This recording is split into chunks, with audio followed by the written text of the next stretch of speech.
So, when it comes to Sadiq Khan, he loves to talk about diversity. You know, it's either the diversity of Britain or the diversity of your TV shows. But there's one sort of diversity that Sadiq Khan really hates, and that's the diversity of opinion. Because it says that London transport bosses have been accused of trying to silence farmers after they banned their anti-inheritance tax adverts from the tube.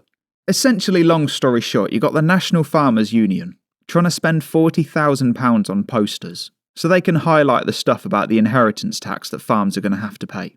Just on a side note, inheritance tax affects us all. I'm not saying that the farmers have sort of taken it and run off with it. Farmers are going to pay millions in inheritance tax, but it's actually something that can affect quite a lot of people. So like I said, the farmers can have their day, but don't forget that it's also about you. And it says that Transport for London, which is represented by Sadiq Khan, say that the adverts do not comply with their rules. But it's one of those things, right? Like when it comes to Sadiq Khan and TfL and the London Underground, like we really have seen some strange adverts come out of these places. And I'm pretty sure, like this is the only one in the article, so I'm pretty sure it's just this. Like this is the poster that allegedly just went against the government. It just says stop the family farm tax. And like that's it. It just gives a couple of branding points down the bottom, as well as a QR code and a website.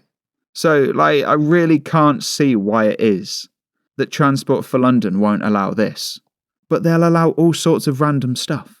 It does give some examples actually on screen at the bottom of the article about posters that have been shown in the Transport for London network, which like are questionable at best, especially that one there, just burning dollars. Like that in itself, if they'll allow that, but they won't allow farmers to talk about inheritance tax. Like I said, it really is a backwards world that we live in, and it's just a shame that people like Sadiq Khan are in charge. And if you enjoyed this video, then I'd highly recommend to subscribe, because you won't believe what's in store for tomorrow. This country has gone crazy.